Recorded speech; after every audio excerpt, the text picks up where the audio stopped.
Ilmu Negara akan menjelaskan tentang negara Kanada. Sebelumnya, perkenalkan, nama saya Fitri Atirisko. Nama saya Nikolas Rangga Adinugraha. Nama saya Aziz Sanjaya Maulana. Nama saya Dina Muktiatua. Happy watching! Perkenalkan, nama saya Nikolas Rangga Adinugraha. Saya berasal dari Rombel 15. Kali ini saya akan menjelaskan tentang sejarah singkat negara Kanada. Oke, langsung saja. Kanada telah dihuni penduduk asli atau orang-orang Kanada, pada menyebutnya bangsa Kanada. Penduduk asli Kanada itu juga disebut suku aborigin. Suku aborigin itu diperkirakan sudah datang dari benua Asia sekitar puluhan ribu tahun yang lalu. Oke. Nah, setelah beberapa tahun yang kemudian, bangsa dari Skandinavia itu mulai mengunjunginya sekitar pada tahun ke-1000. Kemudian berlanjut bangsa Inggris atau Britania Raya. Klaim Britania Raya pada Amerika Utara dimulai saat John Cabot, yaitu penjelajah asal Italia yang membantu Britania Raya dalam ekspedisi mencapai tempat yang disebut Newfoundland pada tahun 1497.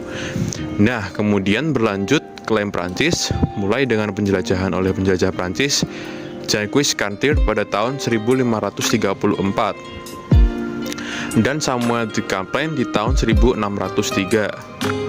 Pada 1604, pemukiman Prancis yang menjadi dikenal sebagai Arcadia merupakan orang Eropa yang pertama tinggal secara tetap di Kanada.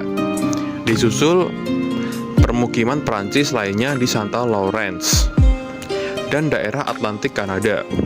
Nah, karena ada beberapa penjajah yang datang ke Kanada, maka terjadilah perang antara Prancis dengan Britania Raya.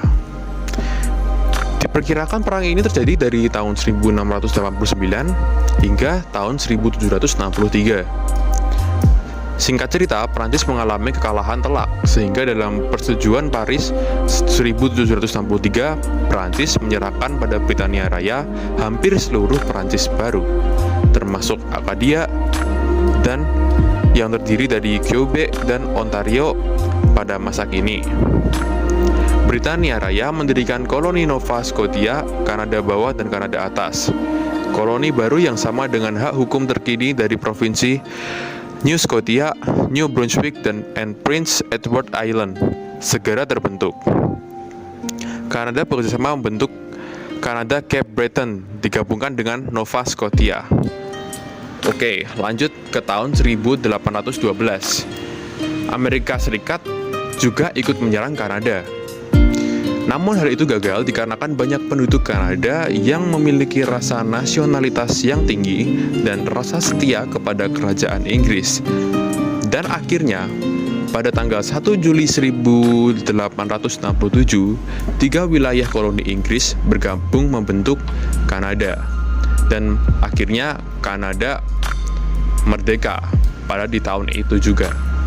Halo, perkenalkan, nama saya Dina Muktiatua. Saya dari Rombel 15. Di sini saya akan menjelaskan tentang demografi di negara Kanada. Pada tahun 2011, populasi Kanada tercatat sebanyak 33.476,688 orang, dan pada sensus nasional terakhir pada tahun 2016, populasi Kanada naik sebanyak 5,0% dengan populasi total sebanyak 35,151,728 orang. Menurut sensus tahun 2016, bangsa Inggris, bangsa Skotlandia, bangsa Prancis, dan bangsa Irlandia merupakan keturunan suku bangsa paling banyak di Kanada. Sisanya merupakan keturunan asal Eropa lainnya dan kelompok etnik lainnya yang berasal dari imigran-imigran asal Asia dan Afrika. Kelompok etnis minoritas paling banyak antara lain orang Tionghoa, orang India, dan orang Filipina. Penduduk asli sedang berkembang hampir 2 kali secepat penduduk lainnya di Kanada. Penduduk asli menyusun sekitar 3% orang Kanada atau kira-kira 790.000 orang. Sekitar 69% merupakan penduduk asli, 26% metis, dan 5% Inuit. Kini lebih dari 50 bahasa yang berbeda yang diucapkan oleh penduduk asli, kebanyakan yang diucapkan hanya dari Kanada, dan 2 bahasa resmi di negara Kanada adalah Inggris dan Prancis.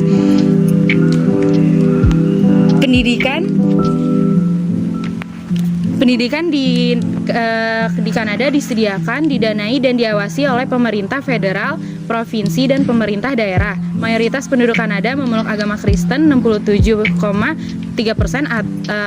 dan total penduduk denominasi Kristen yang paling besar adalah Katolik 58%, sedangkan denominasi Kristen lainnya meliputi Protestanisme 25,8%, Kristen Ortodoks 2,8%, dan denominasi lainnya 13,7%. Adapun agama minoritas lainnya adalah Islam 3,2%, agama Hindu 1,5%, agama Sikh 1,4%, agama Buddha 1,1%, agama Yahudi 1%, dan agama-agama lainnya 0,6%. 23,9% dari populasi Kanada tidak terafiliasi dengan agama apapun.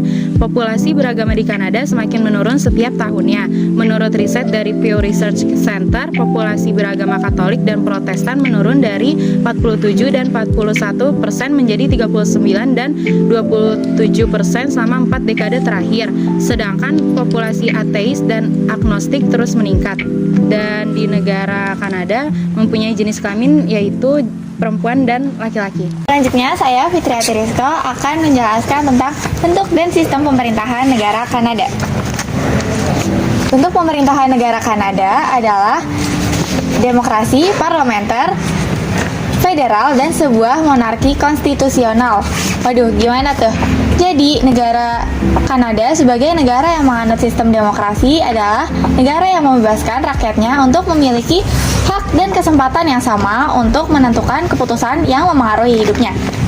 Nah, selanjutnya sistem pemerintahan negara Kanada yang akan saya jelaskan dengan membandingkan sama negara kita, yaitu negara Indonesia. Yang pertama ada kepala negara. Di Indonesia, karena sistem pemerintahannya presidensil, kepala negaranya adalah presiden.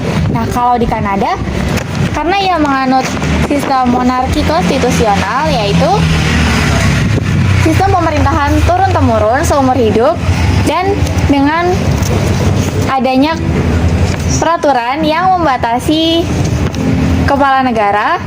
Dan karena negara Kanada merupakan negara persemakmuran dari Inggris, maka kepala negara Kanada adalah Raja Charles III. Dia baru menjadi raja tanggal 9 September 2022 lalu sebagai pengganti dari Ratu Elizabeth II. Kemudian kepala pemerintahan. Kalau di Indonesia, kepala pemerintahannya kan sama, presiden. Kalau di Kanada beda, karena dia menganut sistem monarki konstitusional dengan sistem parlementer. Kepala pemerintahan Kanada ada dua, yaitu Raja Charles dan seorang Perdana Menteri. Kemudian badan eksekutif. Di Indonesia, badan eksekutifnya ada presiden, wakil presiden, dan menteri-menteri. Kalau di Kanada, badan eksekutifnya adalah Perdana Menteri dan kabinetnya. Kemudian yang keempat ada badan legislatif. Di Indonesia, badan legislatifnya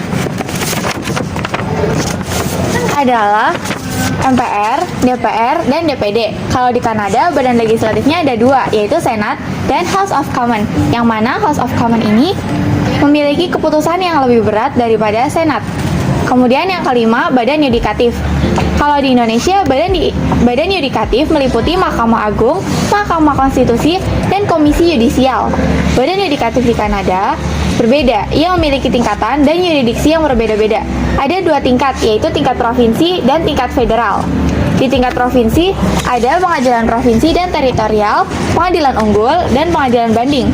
Sedangkan di tingkat federal, ada 4, yaitu pengadilan federal, pengadilan banding federal, pengadilan khusus, dan Mahkamah Agung.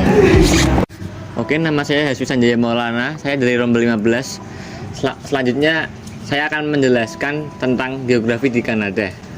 Kanada adalah dataran yang luas dan terjal dan merupakan negara terbesar 2 di dunia setelah Rusia, dan menempati 2/5 luas Amerika Utara dengan luas 9.984.670 km persegi. Dari utara ke selatan membentang lebih dari setengah belahan bumi utara.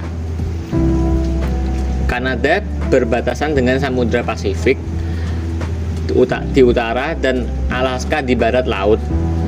Di utara dengan Samudra Arktik di timur laut dengan Greenland, di timur dengan Samudra Atlantik, dan di selatan dengan Amerika Serikat sepanjang 5.525 mil. Kanada membentang sejauh 4.634 km dan titik paking utara di Pulau Ellesmere, Nunavut, hingga titik paling selatan di Pulau Tengah, Danau Erie, dan Ontario.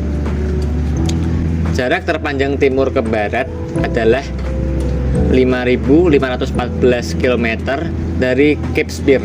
Kanada juga memiliki garis pantai terpanjang di dunia pada 202.080 km. Gunung tertinggi di negara itu dengan puncak di 5.959 adalah Gunung Logan di wilayah Yukon. Pemandangannya beragam, mulai dari tundra Arktik di utara hingga padang rumput besar di area tengah. Di sebelah barat adalah pegunungan Rocky, dan di tenggara adalah danau besar, Sungai St. Lawrence, dan air terjun Niagara. Negara ini terbagi menjadi 10 provinsi dan 3 wilayah.